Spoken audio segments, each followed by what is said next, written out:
প্রতিষ্ঠানের বার্ষিক ক্রীড়া ও পুরস্কার বিতরণী অনুষ্ঠানে আজকের মঞ্চে উপস্থিত মাননীয় সভাপতি, মাননীয় প্রধান অতিথি এবং আমন্ত্রিত অতিথিবৃন্দ, আমার শ্রদ্ধেয় শিক্ষক মণ্ডলী ও ম্যানেজিং কমিটির সদস্যবৃন্দ সহ শিক্ষার্থী ভাই বন্ধুরা, সবাইকে আমার 2015 ব্যাচ আশুলিয়া জেএনসি শিক্ষা প্রতিষ্ঠানের পক্ষ থেকে জানাই আন্তরিক শুভেচ্ছা ও অভিবাদন। সময় স্বল্পতার জন্য আমি আমার অনুভূতি দীর্ঘায়িত করব না। আমি শুধু একটি কথাই বলতে চাই, ঐতিহ্যবাহী আশুলিয়া জেএনসি শিক্ষা প্রতিষ্ঠান শতবর্ষ ধরে জ্ঞানের প্রদীপ দেশব্যাপী তথা সারা বিশ্বে বিকিরণ করে যাচ্ছে, যার ফলশ্রুতিতে আমরা দেখতে পাই আজকে স্কুলের সাবেক শিক্ষার্থী, অনেক শিক্ষার্থী দেশের সর্বোচ্চ পর্যায়ে অধিষ্ঠিত আছেন। এটা আমাদের জন্য অনেক বড় গর্বের। আমাদের আশুলিয়া জেএনসি শিক্ষা প্রতিষ্ঠান গত 23 সালেও উপজেলার শ্রেষ্ঠ শিক্ষা প্রতিষ্ঠান হিসেবে প্রতিষ্ঠিত হয়েছে, মর্যাদা লাভ করেছে। আমি এখানে কবিতা আবৃত্তি করার জন্য এসেছি, তো আমি আমার কথা শেষ করতে চাই আমাদের জাতীয় কবি কাজী নজরুল ইসলামের জীবনের শেষ কিছু কথা দিয়ে। আপনারা জানেন যে ধ্রুবের কবি, সাম্যের কবি, মানবতার কবি, বিদ্রোহী কবি জাতীয় কবি কাজী নজরুল ইসলাম 1943 সালে দুরারোগ্য ব্যাধিতে আক্রান্ত হয়ে চিরদিনের জন্য বাকরুদ্ধ হয়ে যায়, কিন্তু উনি শেষ নিঃশ্বাস ত্যাগ করেন 1976 সালে। আপনারা এটাও জানেন যে আমাদের জাতীয় কবিকে আমাদের জাতীয় জনক বঙ্গবন্ধু শেখ মুজিবুর রহমান আমাদের মুক্তিযুদ্ধ পরবর্তী সময়ে 1972 সালে বাংলাদেশে নিয়ে আসেন এবং এখানে এনে তাকে জাতীয় কবির মর্যাদা দেন এবং জাতীয় কবি হিসেবে উপাধি প্রদান করেন। তারপরে দীর্ঘ 6 বছর জাতীয় কবি বাংলাদেশে অবস্থান করেন এবং 76 সনে তিনি ইন্তিকাল করেন। সেই জাতীয় কবি উনি শেষ 1941 সালের 6 মার্চ বাংলাদেশে মুসলিম ইনস্টিটিউটে একটি অনুষ্ঠানের সভাপতি হিসেবে একটি বক্তব্য রাখেন, যেটি একটি কালজয়ী বক্তব্য হিসেবে আমরা এখন ধরা হয়, সংকলন করা হয়। সেই বক্তব্যটি সাম্যবাদ, জাতীয়তাবাদ, এমনকি কাজী নজরুল ইসলামের জীবনের সারা জীবনের পূর্ণতা অপূর্ণতা সকল কিছুই সেই বক্তব্যের মধ্যে উনি তুলে ধরেছিলেন। এরপরে কোনোদিন আর কোনো বক্তব্য উনি দিতে পারেন নাই। সেই বক্তব্যটি এখন সংকলন হয়েছে যদি আর বাঁশি না বাজে সেই কাব্যগ্রন্থে। আমি আপনাদের সেই বক্তব্যের একটি খণ্ডিত অংশ আপনাদের শোনাব। বন্ধুগণ, আপনারা যে সংবাদ আজ হাতে তুলে দিলেন, আমি তা মাথায় তুলে নিল। আমার সকল তনু মন প্রাণ আজ বিনার মতো বেজে উঠেছে। তাতে শুধু একটি মাত্র সুর ধ্বনিত হয়ে ওঠে, আমি ধন্য হলো, আমি ধন্য হলো। আমার অভিনন্দিত আপনারা সেই দিনই করেছেন যেদিন আমার দিকটা আপনাদের ভালো লেগেছে। 20 শতাব্দীর অসম্ভবের সম্ভাবনার যুগে আমি জন্মগ্রহণ করেছি। এই অভিযান সেনাদলের পূর্যপাদকদের একজন আমি। এই হোক আমার আসল পরিচয়। আমি এই দেশে এই সমাজে জন্মেছি বলে শুধু এই দেশেরই এই সমাজেরই নই, আমি সকল দেশের সকল মানুষের।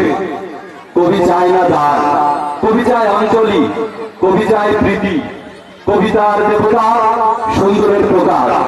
সুন্দরকে স্বীকার করতে হয় যা সুন্দর তাই দিয়ে। সুন্দরের ধ্যান, তার স্তব গানই আমার ধর্ম। তো বলছি, আমি শুধু সুন্দরের হাতের বিনা তার পায়ে পদ্ম ফুলই দেখিনি, তার চোখে চোখ পড়া জলও দেখেছি। শ্মশানের পথে, গোরস্থানের পথে তাকে খোদা জীর্ণ মূর্তিতে ব্যথিত পায়ে চলে যেতে দেখেছি। বদ্ধভূমিতে তাকে দেখেছি, কারাগারের অন্ধকার কূপে তাকে দেখেছি, ফাঁসির মঞ্চে তাকে দেখেছি। আমাকে বিদ্রোহী বলে খামোখা লোকের মনে ভয় ধরিয়ে দিয়েছেন কেউ কেউ। এই নিরীহ জাতটাকে আঁচড়ে কামড়ে টেনে নিয়ে বেড়াবার ইচ্ছা আমার কোনোদিনই নেই। আমি বিদ্রোহ করেছি, বিদ্রোহের গান গেয়েছি, অন্যায়ের বিরুদ্ধে, অত্যাচারের বিরুদ্ধে, যা মিথ্যা তুলসিত পুরাতন প্রচার সেই মিথ্যা সনাতনের বিরুদ্ধে, ধর্মের নামে ভণ্ডামি, কুসংস্কারের বিরুদ্ধে। কেউ বলে আমার বাড়ি জবর, কেউ বলেন কাফের। আমি বলি অতদূর কোনটি নয়। আমি কেবল মাত্র হিন্দু মুসলমানকে এক জায়গায় এনে হ্যান্ডশেক করাবার চেষ্টা চেষ্টা করেছি, গালাগালিকে গলাগলিতে রূপান্তরিত করার চেষ্টা করেছি। সে হাতে হাত মেলানো যদি হাতাহাতির চেয়ে অসফলীয় মনে হয়, তাহলে তার আপনি আলাদা হয়ে যাবে। আমার গাছ চড়ার বাঁধন কাটতে তাদের কোনো ব্রেক দিতে হবে না, কেননা একজনের হাতে আছে লাঠি, আরেকজনের আজকেরই আছে ছুরি। হিন্দু মুসলমানের দিন রাত হানাহানি, জাতিতে জাতিতে বিদ্বেষ, মানুষের জীবনে একদিকে কঠোর দারিদ্র ঋণ অভাব, অন্যদিকে লোভী আসরের ব্যাংকের চকে কোটি কোটি টাকা পাষাণ স্তূপের মতো জমা হয়ে আছে। এই অসাম্য ভেদকে দূর করতেই আমি এসেছিলাম। আমার কাব্যে সঙ্গীতে অভেদ সুন্দর সাম্যকে প্রতিষ্ঠা করেছিলাম। আমি যশ চাই না, খ্যাতি চাই না, প্রতিষ্ঠা চাই না। জীবন আমার যত দুঃখময়ী হোক, আনন্দের গান বেদনার গান আমি গিয়ে যাব, নিজেকে দিয়ে যাব নিঃশেষ করে সকলের মাঝে বিলিয়ে। সকলের বাঁচার মাঝে থাকবো আমি বেঁচে। এই আমার ব্রত, এই আমার সাধনা, এই আমার তপস্যা। রবীন্দ্রনাথ আমায় তাই বলতেন, দেখ উন্মাদ, তোর জীবনে শেলির মতো কিটসের মতো একটা ট্র্যাজেডি আছে, তুই প্রস্তুত হ। জীবনে সেই ট্র্যাজেডি দেখবার জন্য আমি কতবার অকারণে অন্যের জীবনকে অস্ত্র ব্যথায় আচ্ছন্ন করে দিয়েছি। তবু আমার জীবন রয়ে গেল বিদগ্ধ মরুভূমির মতো, মেঘের মধ্যে কেবল হাসি, কেবল গান, কেবল বিদ্রোহ। আমার খুব মনে পড়ছে জীবনের এক মহা অনুভূতির কথা। আমার ছেলে মারা গেছে, আমার মন যখন তীব্র পুত্র সুখে ভেঙে পড়ছিল, সেদিন আমার বাড়িতে হাসনাহেনা ফুটেছে। আমি প্রাণ করে হাসনাহেনার গন্ধন উপভোগ করছিলাম। আমার জীবনের কাব্য সঙ্গীত আমার জীবনের অভিজ্ঞতার মধ্যে হতে জন্ম নিয়েছে। যদি কোনোদিন আপনাদের প্রেমের প্রবল টানে আমাকে আমার একাকিত্বের পরম শূন্য থেকে অসময়ে নেমে আসতে হয়, তাহলে ভাববেন না আমি সেই নজরুল। সেই নজরুল অনেক দিন আগে মৃত্যুর খিড়কি দুয়ার দিয়ে পালিয়ে গেছে। মনে করবেন পুনরুত্থের তৃষ্ণা নিয়ে যে একটি অশান্ত তরুণে ধরা এসেছিল অপূর্ণতার বেদনায়, তারই বিগত আত্মার শক্তি আপনাদের মাঝে কেটে গেল। যদি আর বাঁশি না বাজে, আমি কবি বলে বলছি না, আমি আপনাদের ভালোবাসা পেয়েছিলাম, সেই অধিকার থেকে বলছি। আমায় আপনারা ভুলে যাবেন, আমায় আপনারা ক্ষমা করবেন।